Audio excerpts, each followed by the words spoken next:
Hello friends, இன்றைக்கி healthy and protein ரிச்சான lunch box ரெசிபியோடு தான் வந்திருக்கேன்.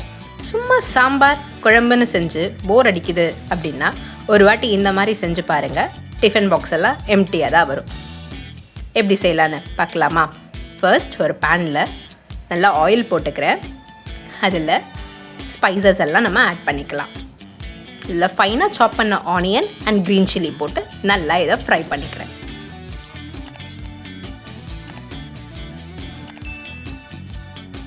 ஆனியன் கொஞ்சம் ஃப்ரை ஆகி வரும்போது இதில் 1 டீஸ்பூன் ஜிஞ்சர் கார்லிக் பேஸ்ட் போட்டுக்கலாம்.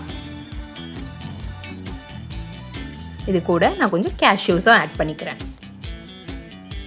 இதெல்லாம் சேர்த்து நல்லா நம்ம ஒரு மிக்ஸ் கொடுத்துடலாம். இந்த டைமில் நான் ஆல்ரெடி ஹாட் வாட்டரில் சோக் பண்ணி வச்ச சோயா நம்ம உள்ளே சேர்த்துக்கலாம். இது கூட நான் ஹேண்ட் ஃபுல் ஆஃப் மின்ட்டை நல்லா கிரைண்ட் பண்ணி அந்த பேஸ்ட்டையும் நான் உள்ளே சேர்த்துக்கிறேன். இது நல்லா நமக்கு கொஞ்சம் நேரம் ஃப்ரை ஆகட்டும், அந்த ரா ஸ்மெல்லாம் போகிற அளவுக்கு.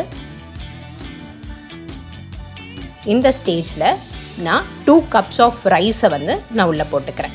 இதையும் நல்லா சோக் பண்ணி வாஷ் பண்ணிவிட்டு நம்ம உள்ளே சேர்க்குறோம். ரைஸையும் சேர்த்து நல்லா நம்ம மிக்ஸ் பண்ணலாம். இது கூட நான் கோகோனட் மில்க் அண்ட் வாட்டர் கரெக்டாக மெஷர் பண்ணி வச்சுருக்கேன். மெஷர்மெண்ட்ஸ் எல்லாம் உங்களுக்கு நான் சப்டைட்டிலில் கொடுத்துருக்கேன், செக் பண்ணிக்கோங்க. லைட்டாக அது கொதிச்சு வரும்போது இந்த ஸ்டேஜில் நம்ம தம் போட்டுடலாம். லிட் போட்டுட்டு ஸ்லோ ஃப்ளேமில் 20 மினிட்ஸ் இதை குக் பண்ணி எடுக்கலாம்.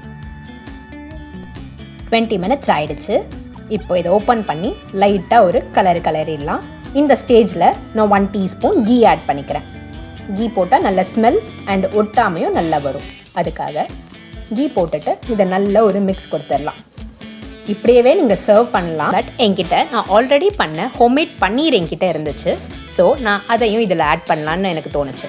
ஸோ நான் அதை க்யூப்ஸாக சாப் பண்ணி ஆயிலில் லைட்டாக ஒரு ஃப்ரை பண்ணி எடுத்துக்கிட்டேன். இதில் வெறும் சால்ட் அண்ட் சில்லி பவுடர் மட்டும் நான் ஆட் பண்ணியிருக்கேன். இதை ஒரு ஸ்லோ ஃப்ளேமில் ஒரு ஷாலோ ஃப்ரை பண்ணி எடுத்துக்கலாம். இது ஆப்ஷனல் தான், உங்களுக்கு வேணும்னா நீங்கள் பன்னீரும் இதில் ஆட் பண்ணிக்கலாம். இது நல்ல ஒரு ஸ்லோ ஃப்ளேமில் ஷாலோ ஃப்ரை ஆகட்டும்.